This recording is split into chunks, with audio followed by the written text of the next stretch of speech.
Assalamualaikum warahmatullahi wabarakatuh. Kembali lagi dengan saya Tama dalam Ada Apa Gerangan.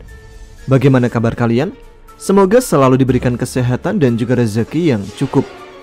Kita kembali di Ada Apa Gerangan 2, di mana di sini saya akan secara khusus membacakan kisah-kisah misteri bersambung. Kita lanjutkan cerita dari Imam Al-Fattah setelah bangkit dari mati suri, dengan ujian yang berbeda, baik dari segi cinta dan mistis tentunya.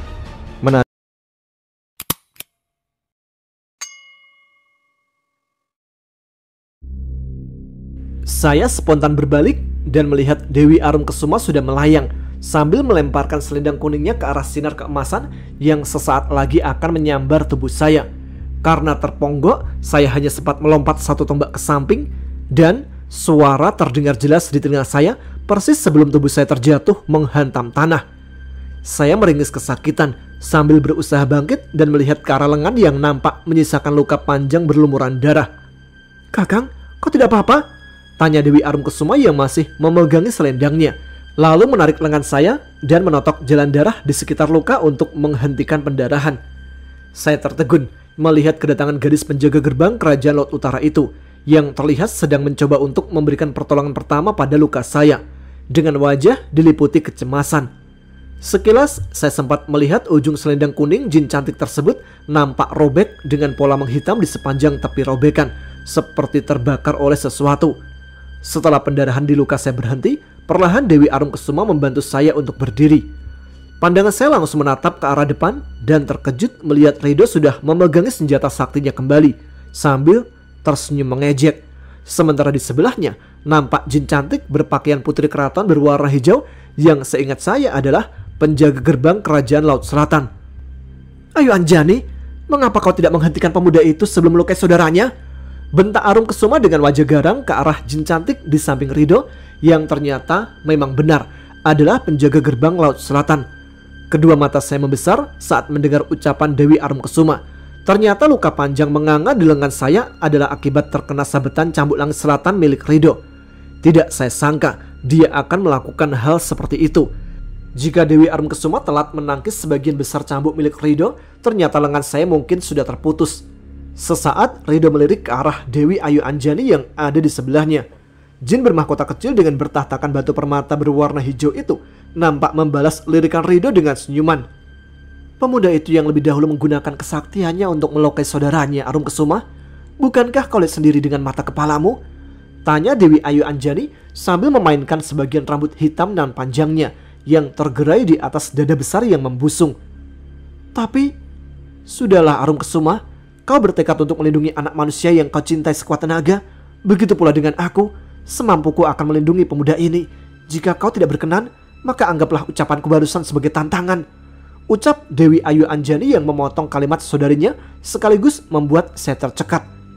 Sejak kapan Ridho mempererat hubungannya dengan jin penjaga gerbang kerajaan Laut Selatan itu? Selama ini tidak pernah sekalipun Ridho menceritakan soal kedekatannya dengan Dewi Ayu Anjani. Untuk beberapa saat, Dewi Arumkesuma nampak terdiam tanpa mengeluarkan sepatah kata pun, lalu melirik ke arah saya. Sebuah senyuman tersungging di mulut sebagai balasan atas tatapan jin wanita yang kerap kali memberikan pertolongan. "Aku terima tantanganmu Ayu Anjani," ucap Dewi Arumkesuma dengan kedua mata menatap nanar ke arah saudarinya. Dewi Ayu Anjani nampak tertawa kecil mendengar jawaban saudarinya, disusul tawa Ridho yang terkesan meremehkan kami berdua. Sumpah, kalau di sinetron, muka Ridho sama Dewi Ayu Anjani udah kayak peran sepasang suami istri antagonis yang suka menindas sesama dan menertawakan penderitaan orang lain.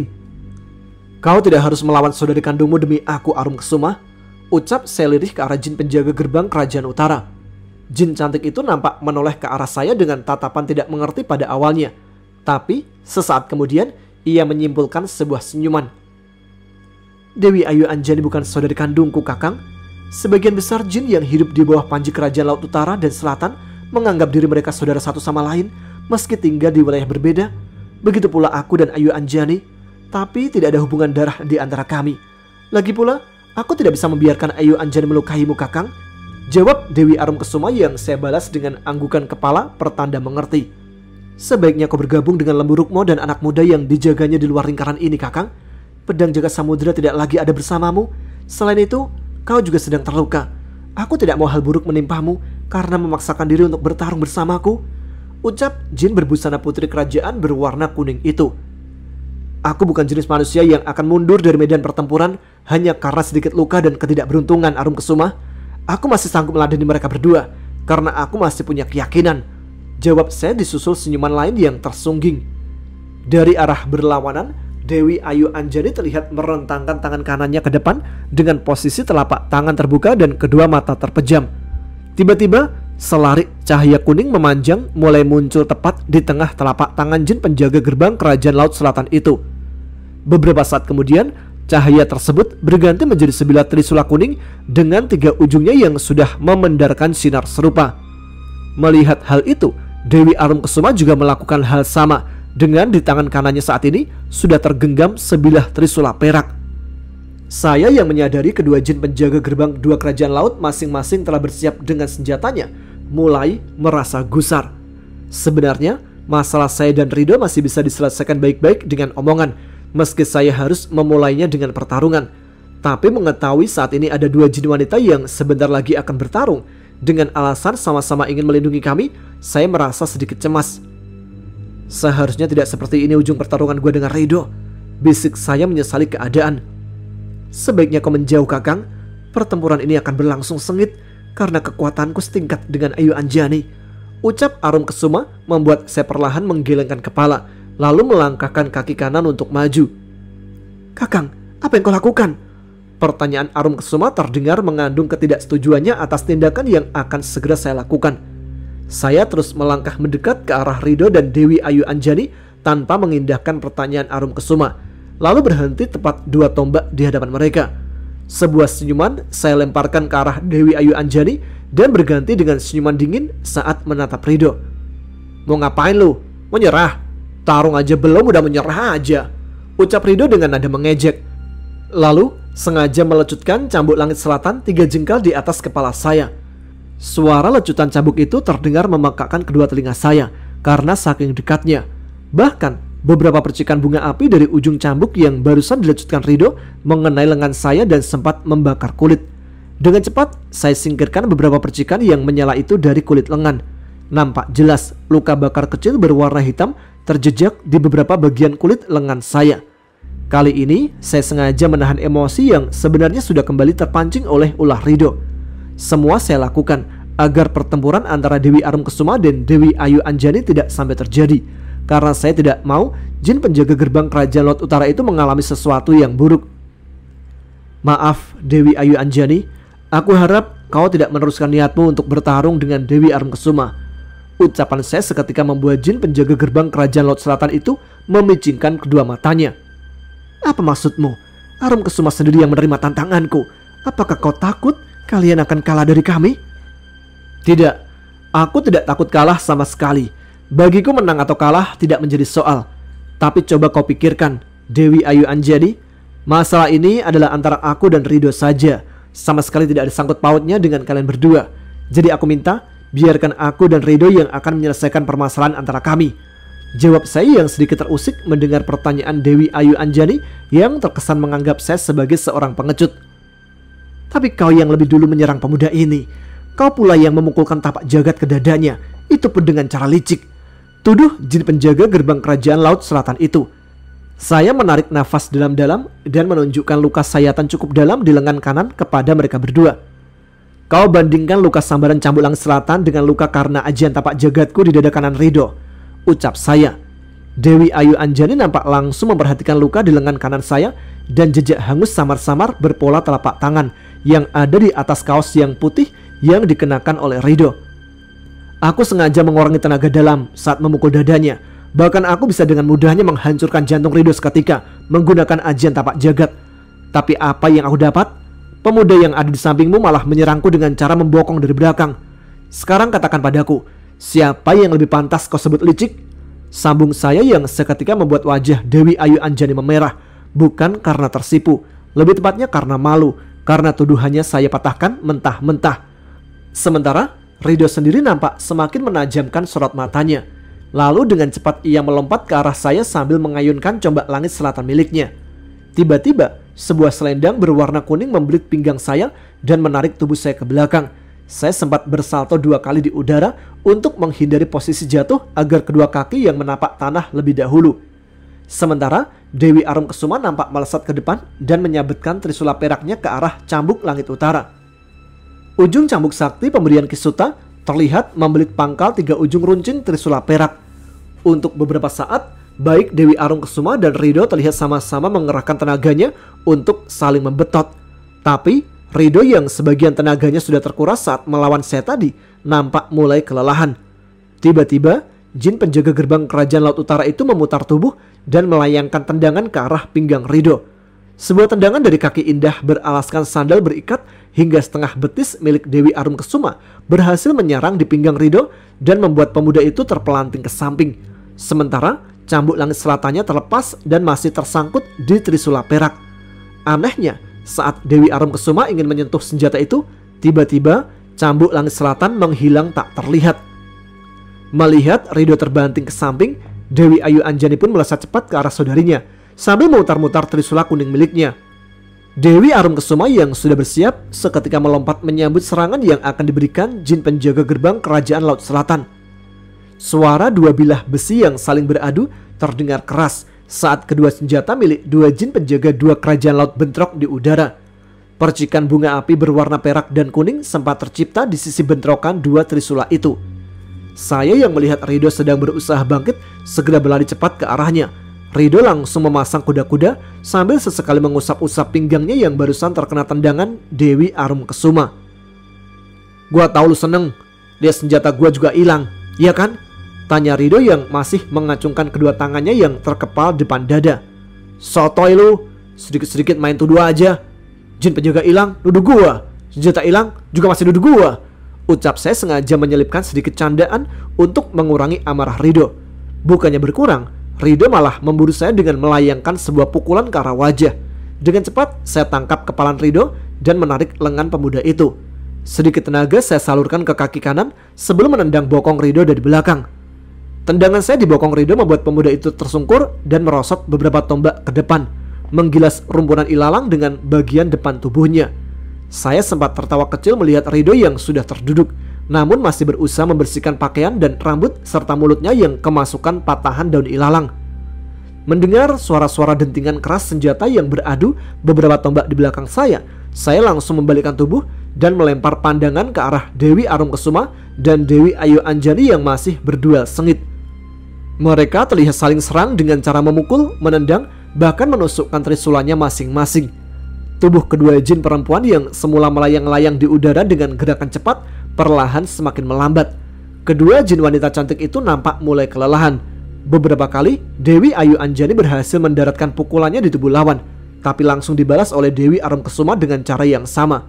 Hingga akhirnya Dewi Ayu Anjani melompat ke belakang lalu menyabetkan trisula kuningnya. Selarik sinar kuning nampak melesat keluar dari ujung trisula milik Dewi Ayu Anjani. Tak mau kalah, Dewi Arumkesuma juga mengayunkan trisula peraknya. Satu larik sinar berwarna perak terlihat tercipta dari sapuan trisula milik Dewi Arumkesuma dan terus melesat ke arah sinar kuning. Suara angin terdengar menderu sebagai pertanda jika kedua jin wanita itu sama-sama tidak main-main dengan kekuatan yang mereka keluarkan. Saya yang menyadari diri ini berada cukup dekat dengan titik di mana dua kesaktian itu akan bertabrakan, berniat ingin lompat untuk menghindari ledakan yang berpotensi akan cukup kuat. Tapi tiba-tiba, sebuah tendangan keras tepat mengenai wajah sebelah kanan saya dari arah belakang. Tendangan itu membuat saya harus terlempar ke samping dan jatuh tersungkur. Untuk beberapa saat, saya merasakan sakit yang cukup membuat kedua mata saya berair dan kepala sedikit pusing. Dengan tatapan nanar, saya melihat Ridho sudah berdiri dengan posisi bersiap. Emosi saya kembali tersulut dengan mengetahui 2 kali Ridho menyerang dengan cara membokong dari belakang. Kedua telapak tangan saya yang sudah terisi ajian tapak jagat seketika diselimuti sinar putih. Cepat mungkin saya bangkit dan berlari ke arah Ridho dengan kedua telapak tangan siap membalas serangan. Larinya saya terasa seiring dengan terus melesatnya 2 sinar perak dan kuning yang sebentar lagi akan bertabrakan. Sementara saya pun semakin dekat ke arah Ridho dengan telapak tangan diselimuti sinar putih. "Berhenti!" bentak seseorang dengan suara berat menggema dan menggetarkan seantero tanah lapang. Mendadak, tubuh saya yang masih berlari kencang dengan kedua telapak tangan sudah terisi ajian tapak jagat, siap untuk melumpuhkan Ridho dalam satu pukulan, terseret mundur ke belakang dengan sendirinya. Seakan-akan ada suatu kekuatan tak terlihat yang menarik tubuh saya dari belakang. Sementara satu sosok melesat ke tengah dua sinar kuning dan perak yang sesaat lagi akan bertubrukan. Sosok yang seluruh tubuh dari atas kepala sampai ujung kaki tertutup jubah hitam itu terlihat merentangkan kedua telapak tangannya secepat kilat ke masing-masing sinar yang mengandung kekuatan tinggi. Suara sinar kuning dan perak yang tertahan tepat di tengah kedua telapak tangan sosok misterius itu terdengar memekakkan gendang telinga. Semua mata yang memandang semakin terbelalak saat melihat bagaimana sesosok berjubah hitam tersebut secara perlahan menggenggam kedua sinar sakti ke dalam tangannya. Dari kepalan tangan sosok asing itu terlihat dua asap tipis berwarna kuning dan perak yang mengepul, pertanda sudah lenyapnya dua kesaktian. Sungguh luar biasa kesaktian yang dimiliki sosok tak dikenal yang ada dalam balutan jubah hitam. Jujur saja, saya yang melihat sampai berdecak kagum. Baik Dewi Arumkesuma dan Dewi Ayu Anjani terlihat sangat terkejut mengetahui baru saja ada sosok misterius yang mampu meredam dua kesaktian mereka. Sementara saya dan Ridho menampilkan wajah sama-sama penasaran. Siapa gerangan sosok yang sudah menggagalkan pertempuran dua jin penjaga gerbang dua kerajaan laut, sekaligus menghentikan lari saya yang ingin membalas Ridho. Perlahan, sosok berjubah hitam yang masih melayang sekitar 3 tombak di udara itu membuka penutup kepalanya dan membuat semua yang melihat siapa sosok di balik jubah hitam itu tercekat, kecuali Ridho dan Arya.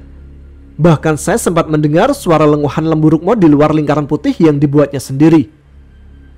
"Eyang," ucap saya dengan suara lirih dan kedua mata masih terbelalak saat mengenali siapa sosok yang saat ini melayang dengan wajah tegang.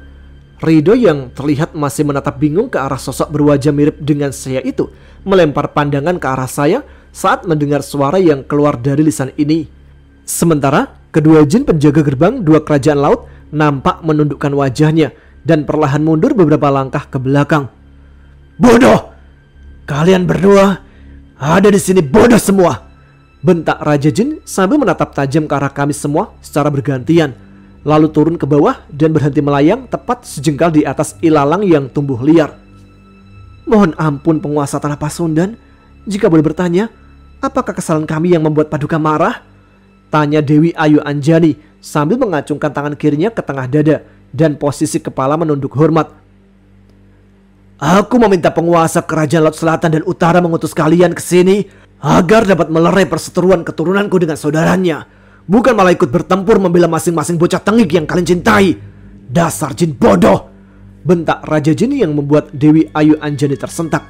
Saya sempat melihat Dewi Arumkesuma tertawa tertahan dari belakang Dewi Ayu Anjani setelah melihat dan mendengar sendiri bentakan sosok penguasa tanah Pasundan yang merupakan nasib sial bagi saudarinya itu. "Dan kau, dua bocah tak tahu malu, maju kalian!" teriak Raja Jin ke arah saya dan Ridho dengan kedua mata menyorot tajam. Seketika, tubuh saya dan Ridho tertarik maju ke depan dengan sendirinya, meskipun sosok Raja Jin hanya menatap tanpa menggerakkan kedua tangannya. Tubuh saya dan Ridho tepat berhenti sekitar 4 tombak di hadapan penguasa tanah Pasundan itu. Saya yang merasa segan menatap sorot mata tajam sosok yang saat ini masih melayang hanya menundukkan wajah. Sementara Ridho sesekali masih sempat melirik Raja Jin karena mungkin penasaran siapa gerangan sosok yang barusan membentak Dewi Ayu Anjani. "Kalian juga bodoh. Seharusnya kalian sebagai saudara tidak bertempur melawan satu sama lain," bentak Raja Jin kembali. Dan kali ini membuat Ridho langsung menundukkan wajahnya. Untuk beberapa saat, suasana yang tadinya cukup ramai oleh suara hewan-hewan malam di luar lingkaran putih ciptaan Lembu Rukmo mendadak hening seiring bentakan Raja Jin yang mengandung tenaga kuat yang terdengar membentak kami. Aneh, mengapa suara bentakan sosok penguasa gaib tanah Pasundan itu terasa sangat berbeda kekuatannya dibanding saat beliau membentak Dewi Ayu Anjani? Apakah ia benar-benar marah? Saya dan Ridho sempat saling lirik untuk sesaat, lalu kembali memandang ilalang yang terinjak kaki kami. Dari arah depan terdengar suara berat Raja Jin yang sedang menghela nafasnya, lalu mengeluarkan nafas dari mulut secara perlahan. Serangkuman angin berbau harum terasa kuat mendorong tubuh saya dan Ridho dari nafas yang dikeluarkan kakeknya Jagatirta dan Bayu Ambar itu. Titisan Jagatirta, kau sebagai keturunan langsungku seharusnya bisa menguasai emosi. Ingat, amarahmu itu adalah sumber dari segala malapetaka. Beruntung Bayu Ambar tak lagi bersemayam dalam ragamu. Jika tidak, kesempatan saat kau dikurung amarah akan dimanfaatkannya untuk menguasaimu kembali, kata Raja Jin dengan suara yang melemah, tak lagi mengandung tenaga sakti seperti bentakannya barusan. Saya menganggukkan kepala tanda paham akan apa yang beliau nasihatkan. Dan kau anak muda pemilik kitab langit bagian bulan, meski kau bukan keturunan langsung darahku, tapi kau adalah keturunan Sutadewa. Seharusnya kau merubah sikap yang terkadang memancing amarah orang lain atas candaanmu. Dan aku sama sekali tidak suka melihatmu 2 kali membokong saudaramu sendiri. Sebagai hukuman, aku akan menyimpan cambuk langit selatan milikmu untuk sementara, ucap Raja Jin yang membuat Rido langsung menaikkan wajahnya dan menatap sosok berwajah mirip saya itu dengan penuh penyesalan. Perlahan saya menoleh ke arah Rido yang juga melemparkan tatapan sendunya ke saya. Untuk beberapa saat kedua pasang mata kami bertemu, tapi segera saya lemparkan pandangan kembali ke rimbunan ilalang di bawah. Dalam hati saya masih terasa sedikit rasa jengkel karena serangan Rido yang dilakukannya dengan cara licik. Kedua penjaga gerbang 2 kerajaan laut, aku perintahkan kalian untuk segera kembali ke wilayah yang seharusnya sudah kalian jaga.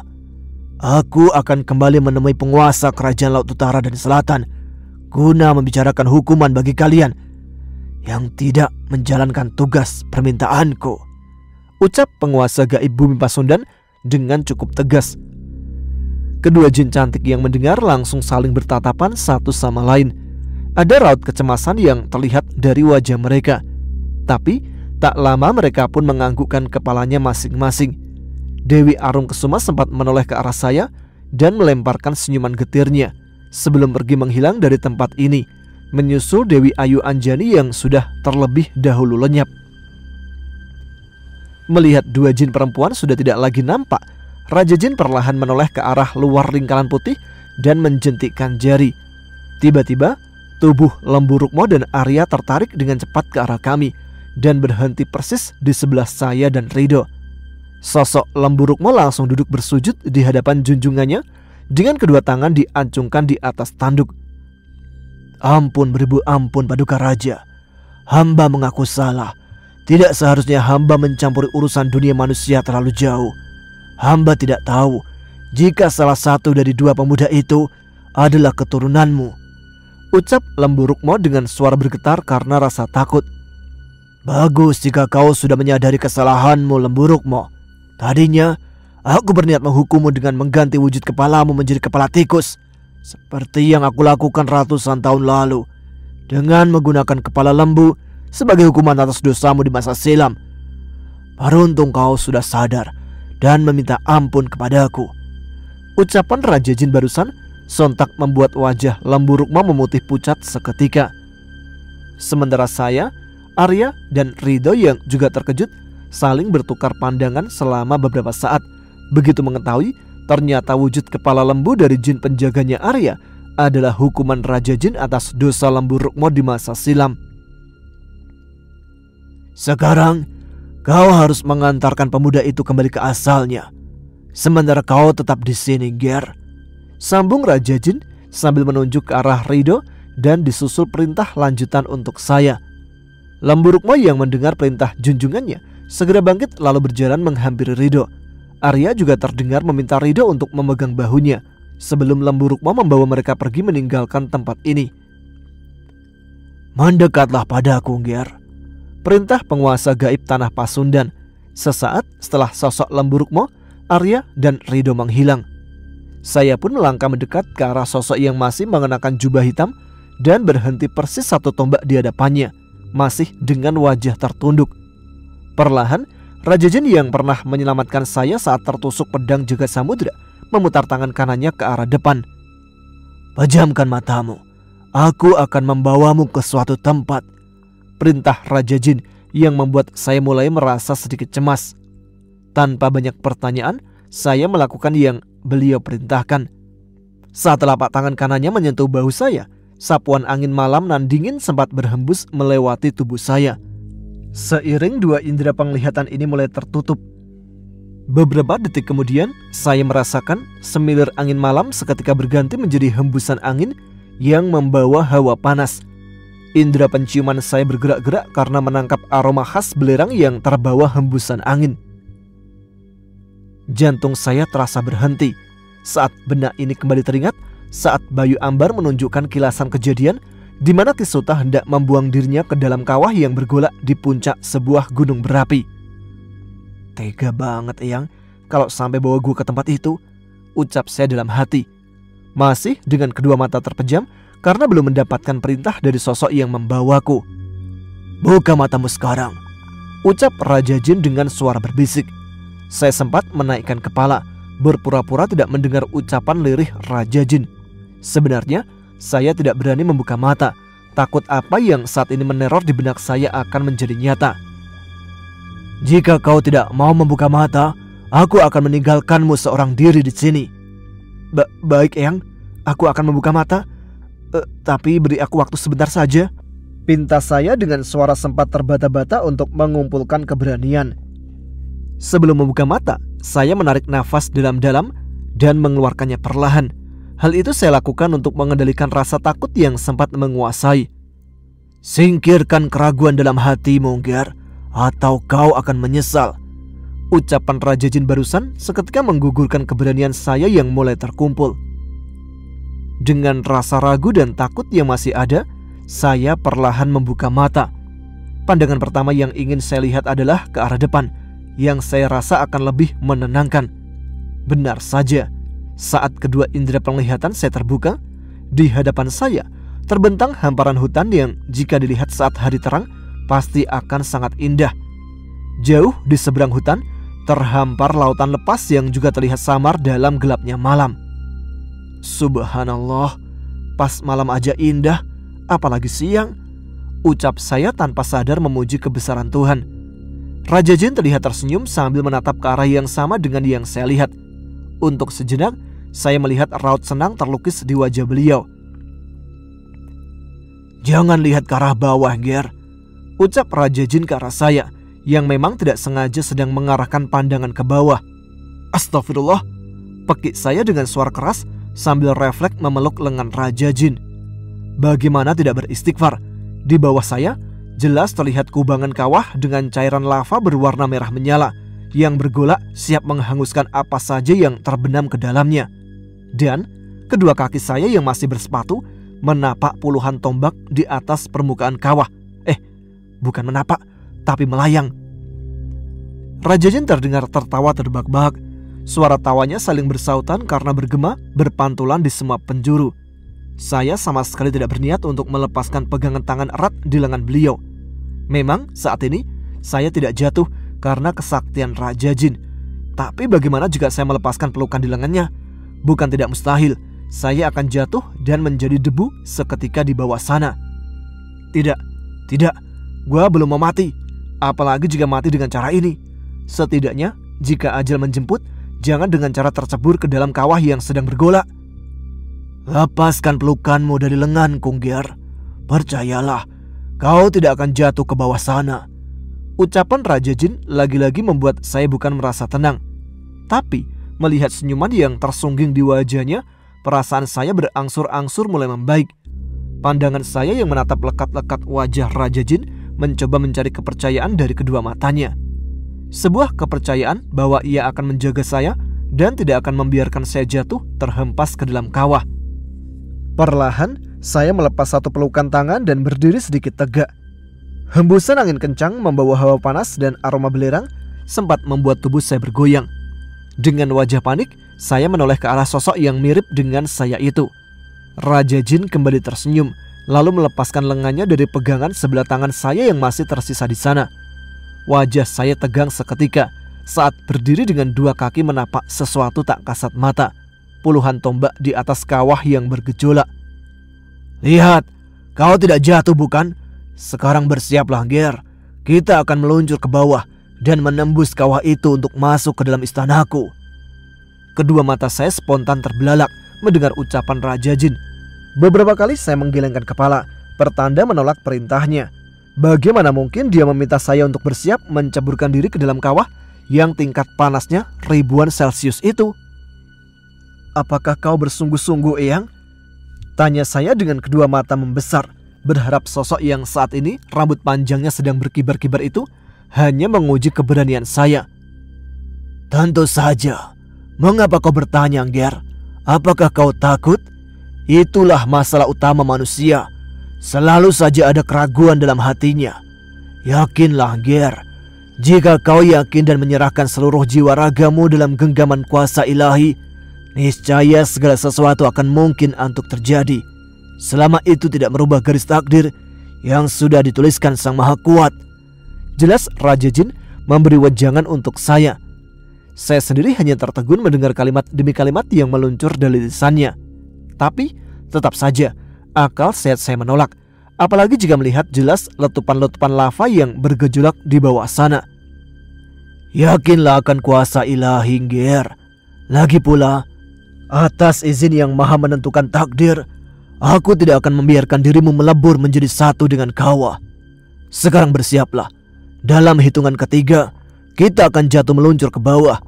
Kau bisa menutup mata jika tidak sanggup untuk melihat, seperti manusia lain yang pernah kuajak ke sini. Tapi saranku, tetaplah buka matamu, karena hal seperti ini tidak terjadi dalam kurun waktu ratusan tahun sekali, kecuali atas kehendakku sendiri." Ucapan Raja Jin membuat saya kembali dikurung tanda tanya. Maksud apa yang terkandung pada dua kalimat terakhirnya? Siapa manusia yang pernah diajaknya ke sini selain saya? Apakah Kisuta sebelum Moksa menjadi jin, atau manusia lain yang tidak saya ketahui? "Bagaimana? Apakah kau sudah siap? Jika ragu, lebih baik kau memintaku untuk mengembalikan dirimu saja ke asalmu." Pertanyaan Raja Jin sedikit menggelitik rasa ego saya. "Baiklah, aku siap, Eyang," ucap saya dengan membulatkan tekad bahwa saya akan selamat meski harus menceburkan diri ke dalam kawah. Sesaat, sosok yang masih mengenakan jubah hitam itu menyimpulkan senyuman kecilnya sambil menganggukkan kepala dan menepuk bahu saya beberapa kali. Lalu, untuk sejenak, beliau memejamkan kedua mata dan kembali membaca mantra. Saya sempat kaget saat telapak tangannya dengan keras menepuk kening saya. Ingin mengeluh, tapi tak ada nyali yang tersisa. Semua keberanian saya sudah saya simpan dan saya siapkan untuk melihat hal yang tidak akan saya lupakan seumur hidup. Beberapa saat sebelum melakukan tindakan yang bisa dibilang bunuh diri itu, tak lupa saya melafalkan doa, memohon keselamatan diri sendiri. "Aku akan mulai berhitung. 1."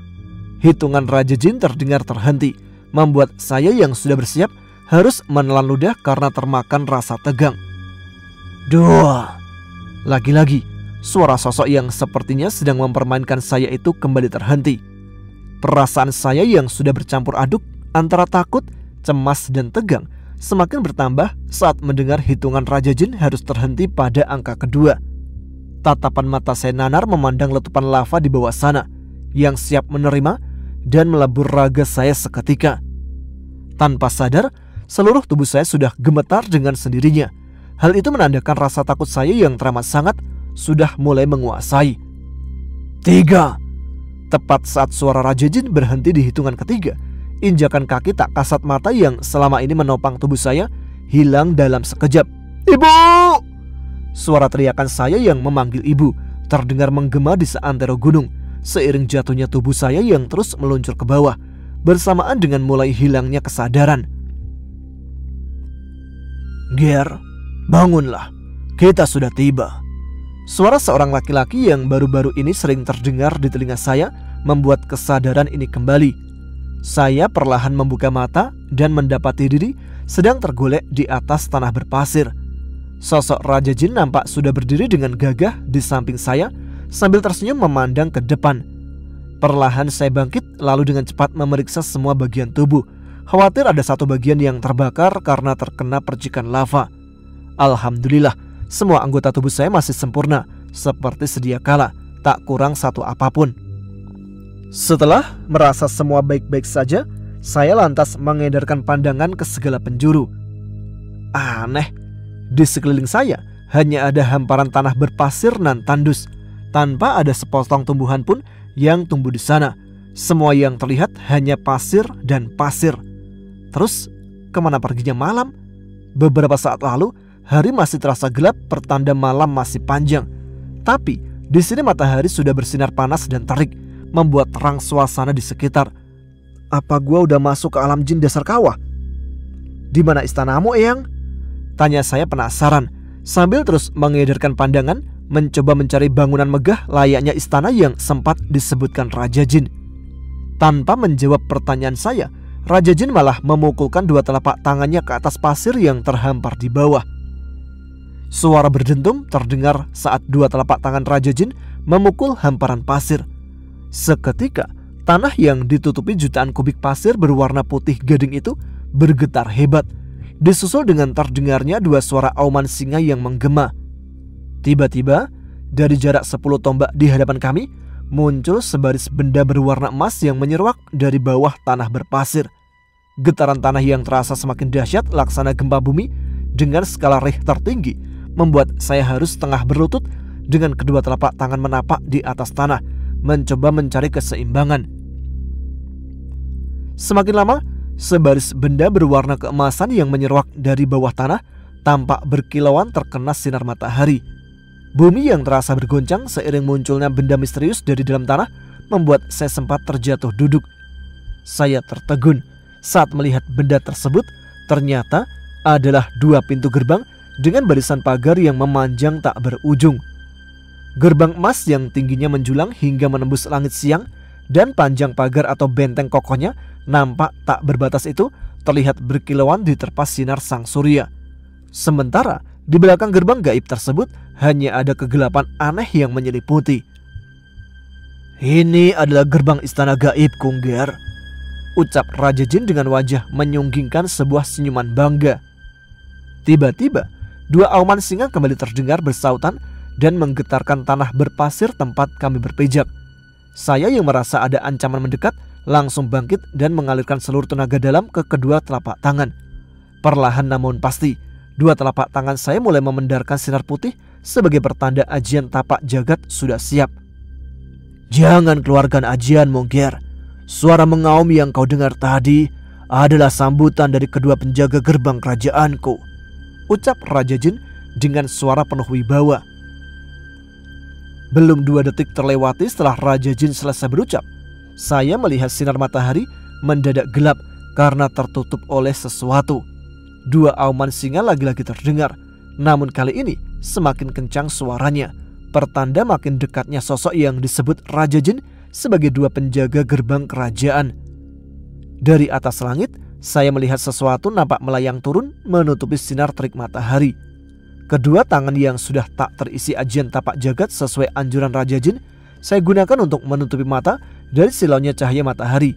Saat bayangan hitam yang menutupinya sesekali meloloskan sinar menyilaukan sang Raja Siang. Tak lama kemudian, dua ekor singa berbulu emas dan bersayap perak dengan ukuran tubuh 3 kali ukuran gajah dewasa menapakkan 8 kakinya di atas tanah berpasir, tepat 10 tombak di hadapan kami, persis di depan gerbang gaib. Saya sempat terpana melihat kemunculan dua sosok yang baru pertama kali seumur hidup saya lihat. Kepala saya mendongak ke atas, sebab sedikit merasa kesulitan untuk melihat seperti apa persisnya wajah kedua singa itu karena tingginya postur tubuh mereka.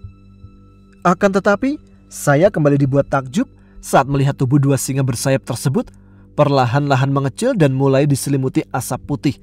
Kemudian, setelah asap putih perlahan sirna, dua singa penjaga gerbang istana gaib sudah menjelma menjadi dua laki-laki gagah berambut emas yang panjangnya sampai sebatas mata kaki. Dua laki-laki berwajah tampan dan mirip satu sama lain itu hanya mengenakan celana hitam sebatas lutut dan bertelanjang dada. Terlihat sekali otot-otot menyembul di tubuh bagian atas dua laki-laki jelmaan dua singa yang kemungkinan adalah saudara kembar. Sebuah salam hormat mereka berikan ke arah saya dan Raja Jin. Kalian tetaplah di sini, Singo Baraya, jaga gerbang istanaku, perintah Raja Jin yang langsung disambut dengan anggukan kepala kompak Singobaraya. Kemudian dua laki-laki gagah tersebut berjalan mundur dengan kepala tertunduk dan mulai membuka gerbang istana kerajaan gaib yang dipimpin Raja Jin. Suara menggema terdengar ke segala penjuru seiring dua pintu gerbang perlahan-lahan terbuka lebar.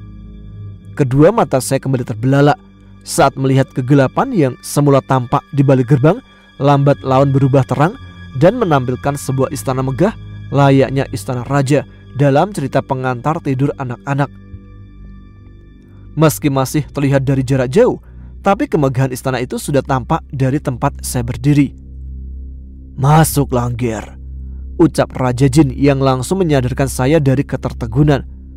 Sambil menganggukkan kepala, saya melangkah masuk melangkai gerbang gaib pembatas istana dengan dunia luar. Saya sempat berdiri tertegun setelah memasuki gerbang gaib dan melihat ke arah depan. Suasana di luar dan bagian dalam gerbang sungguh sangat berbeda. Jika di luar gerbang, saya merasa matahari bersinar dengan teriknya. Bahkan saya sempat merasa kegerahan. Tapi setelah melewati pembatas gerbang gaib, semua sangat bertolak belakang. Sinar matahari masih sama terik, namun sama sekali tidak terasa membakar di kulit. Selain itu, hembusan udara di luar gerbang gaib yang terasa mengandung hawa panas dan sedikit masih berbau belerang mendadak berganti dengan hembusan angin sejuk dan segar yang membawa bau harum saat dua kaki saya sudah menapak masuk ke dalam gerbang gaib. Hamparan rumput hijau yang terbentang rapi memanjang nampak sangat kontras dengan hamparan pasir yang ada di luar gerbang gaib. Dari sini, saya melihat jarak cukup jauh yang harus saya tempuh untuk dapat mencapai istana megah Raja Jin. "Ada apa, Angger? Mengapa langkahmu terhenti?" tanya Raja Jin dengan wajah yang sangat nyaman untuk dilihat. "Tidak apa-apa, Eyang. Aku hanya sedang merasakan perbedaan luar biasa antara di luar dan dalam gerbang gaib istana," jawab saya disusul sebuah senyuman yang tersimpul. Dalam hati, sebenarnya saya merasa akan memakan waktu lama untuk tiba di depan istana Raja Jin karena jaraknya yang masih sangat jauh di depan sana. Di sisi lain, saya sudah tidak sabar untuk melihat keindahan bangunan megah ratusan tombak di depan sana. Tapi tekad saya yang sudah bulat memaksa diri ini untuk melanjutkan perjalanan menyusuri hamparan rumput hijau dan lembut terasa saat dipijak. Beberapa langkah sudah saya ambil bersama Raja Jin yang masih berjalan beriringan di samping. Awalnya saya tidak menyadari bahwa suatu keanehan sedang terjadi. Barulah saat saya melihat ke arah depan, istana megah yang saya tuju ternyata mulai terlihat jelas. Saya sempat kembali menghentikan langkah lalu menoleh ke belakang. Aneh, saya merasa baru melangkahkan kedua kaki beberapa langkah, tapi mengapa saya sudah melewati setengah perjalanan? Gerbang gaib yang ada di belakang pun sudah mulai samar terlihat karena jarak saya dan Raja Jin ternyata telah cukup jauh. Asli, gua gagal paham banget di sini. "Teruskan langkahmu, Ger. Sebentar lagi kita sampai," ucap Raja Jin yang sudah berada 2 langkah di hadapan kami. Kepala saya mengangguk untuk mengiyakan perintah beliau, lalu berlari hendak menyusul. Saat saya berlari, sosok Raja Jin malah menjauh. Lagi-lagi saya menghentikan apa yang sedang saya lakukan, lalu mencoba memecahkan keanehan yang mulai terkuak di benak saya. Sekali lagi saya berlari hendak menyusul sosok Raja Jin. Dan benar, sosoknya terlihat semakin menjauh. Saya segera menghentikan lari dan mengubahnya dengan berjalan pelan, langkah demi selangkah. Saya melihat ke depan. Sosok Raja Jin sudah kembali dekat dan hanya terpisah 1 langkah di hadapan. Ternyata benar, semakin gua lari, semakin bertambah jauh rasanya perjalanan. Tapi kalau gua cuma jalan pelan-pelan, maka perjalanan pun makin terasa dekat dan cepat. Itu artinya kau tidak harus terburu-buru dalam menjalani atau melakukan sesuatu, Ger. Ingat pepatah, alon-alon asal kelakon, ucap Raja Jin yang kembali berjalan di sebelah saya, sekaligus menjawab apa yang ada di benak ini. Tak terasa, kami berdua sudah tiba di bagian pertama istana Raja Jin. Dari sini, saya coba jelaskan apa yang saya lihat, meski saya yakin kalimat yang tertuang dalam tulisan saya sama sekali tidak bisa mewakili indahnya istana Raja Jin. Istana Raja Jin terbagi menjadi 3 bagian dengan 4 menara tinggi menjulang yang beratapkan masing-masing kubah biru. Bagian pertama adalah bangunan utama beratap kubah berwarna sama, tapi besarnya puluhan kali lipat dari atap kubah di 4 menara. Bangunan itu terletak di tengah dan merupakan bangunan yang paling megah dengan warna dinding keemasan. Puluhan tiang besar berwarna putih gading nampak berdiri kokoh untuk menopang bagian depan bangunan utama. Di sisi kiri dan kanan tiang-tiang, saya melihat 2 prajurit berbadan tinggi besar, berrompi hitam dengan celana hitam sebatas betis, sedang berdiri tegap memegangi tombak. Semua prajurit tersebut nampak menundukkan kepala, tanda hormatnya, saat saya dan Raja Jin berjalan melewati. Di samping kiri dan kanan bangunan utama, terdapat 2 bangunan lain yang juga tak kalah kokoh, dengan posisi memanjang seperti mengapit bangunan utama. Puluhan tiang besar juga nampak berdiri menopang di bagian depan 2 bangunan tersebut, bersamaan dengan tertanamnya 1 pohon besar berdaun merah yang juga tumbuh besar di depan tiang-tiang.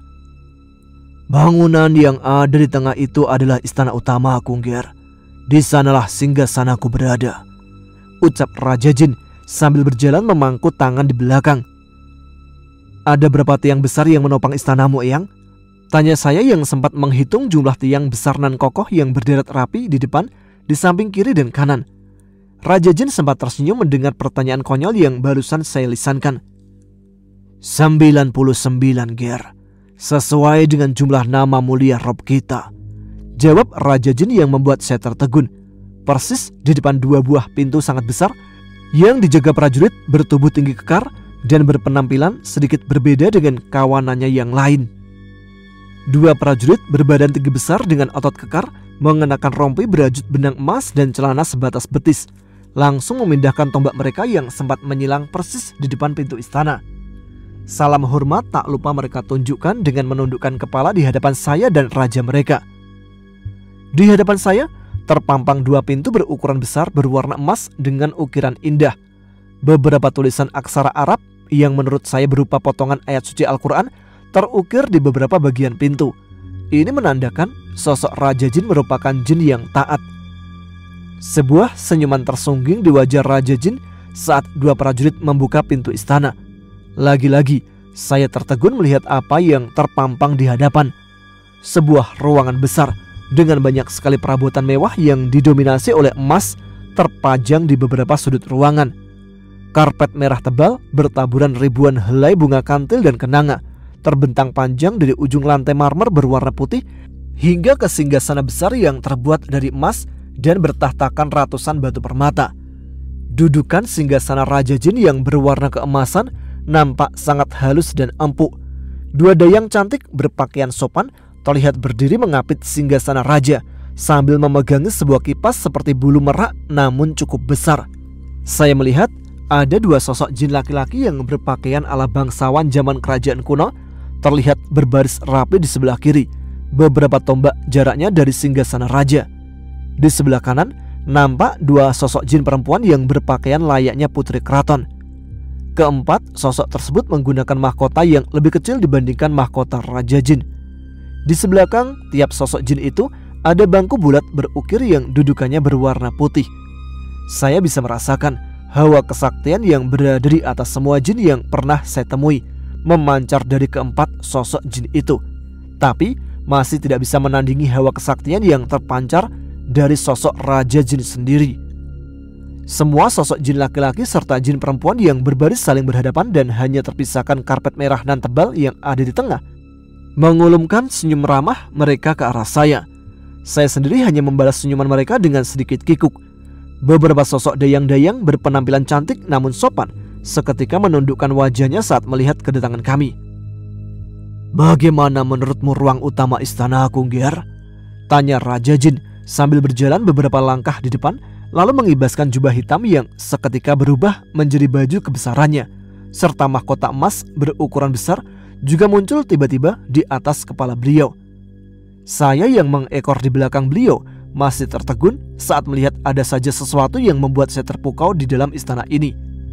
Sebelum menjawab pertanyaan Raja Jin, saya melihat salah seorang dari 2 sosok jin laki-laki yang tadinya berbaris maju menghampiri junjungan mereka.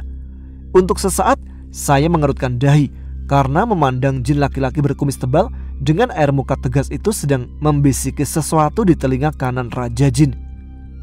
Sosok yang menjadi penguasa gaib tanah Pasundan itu nampak mengangguk-anggukkan kepala dengan raut wajah sedikit terkejut, lalu menepukkan kedua tangannya satu kali. Semua sosok jin yang berada dalam ruangan megah itu seketika lenyap tak berbekas. Saya yang melihat kejadian tersebut hanya bisa terbengong heran. Saya hampir lupa jika saat ini sedang berada di wilayah kekuasaan bangsa jin, karena semua sosok yang ada dalam istana berpenampilan layaknya manusia biasa. Duduklah di sampingku, Ger. Ada sesuatu sangat penting yang ingin aku jelaskan kepadamu, ucap Raja Jin yang sudah duduk di singgasana kebesarannya, sambil menunjukkan sebuah bangku kecil dengan dudukan berwarna putih yang ada di sebelah kanan singgasananya. Eyang, istanamu sungguh luar biasa megah. Aku tidak menyangka ada bangunan semegah ini, Eyang, kata saya yang malah memuji istana Raja Jin, bukan menimpali pembicaraannya barusan, sambil terus mengedarkan pandangan ke setiap penjuru ruangan. Istanaku ada di dasar kawah sebuah gunung, Ger. Kau adalah manusia ketiga yang pernah singgah ke sini, setelah Sri Baduga Raja Pajajaran dan salah seorang penguasa terdahulu negeri ini, ucap Raja Jin yang membuat saya tersentak saat sudah duduk di atas bangku empuk berbentuk bulat. Penguasa negeri ini? Apakah yang Eyang maksud salah satu pemimpin bangsa ini? Tanya saya karena merasa sangat penasaran. Raja Jin mengangguk lalu menyunggingkan senyuman khasnya yang bijak. Sudahlah, hal itu tidak perlu kau ketahui lebih lanjut. Ada hal yang jauh lebih penting yang harus kau ketahui segera, Ger. Saya menganggukkan kepala pertanda bersiap untuk mendengarkan apa yang akan beliau utarakan sebentar lagi. Entah itu sebuah kabar baik atau buruk nantinya. Ger, dalam waktu dekat aku akan mengumpulkan kau dan ketiga saudaramu untuk kembali memunculkan kitab langit. Aku ingin mencari suatu ilmu pamungkas untuk mengalahkan sesosok jin yang sedang menjadi buronanku. Kau ingat saat aku menyelamatkanmu dari Bayu Ambar tempo hari? Tanya Raja Jin setelah mengutarakan sebagian dari maksudnya. Saya mengangguk karena masih ingat betul kejadian yang dibicarakan oleh beliau. Saat itu aku terpaksa meninggalkan istana untuk menyelamatkanmu. Tanpa sepengetahuanku, ada pengkhianat yang membuka pintu penjara gaib yang ada di istana ini dan sengaja meloloskanmu sebesarku yang terkurung di dalamnya. Aku berhasil memusnahkan dengan mudah si pengkhianat dan semua jin yang berhasil keluar dari dalam penjara gaib. Tapi sampai saat ini aku masih belum berhasil menemukan Braja Krama, lanjut Raja Jin sambil menatap kosong ke arah depan. Baiklah, sampai di sini dulu cerita dari Imam Al-Fatah dan ketiga saudaranya. Kita lanjutkan pada episode selanjutnya. Nyalakan notifikasinya biar tidak ketinggalan. Terima kasih pada teman-teman yang telah menyimak setiap episode Ada Apa Gerangan. Silahkan subscribe bagi yang belum, tuliskan komen, tunjukkan eksistensi kalian. Saya Tama pamit, tetap semangat, jaga kesehatan. Wassalamualaikum warahmatullahi wabarakatuh.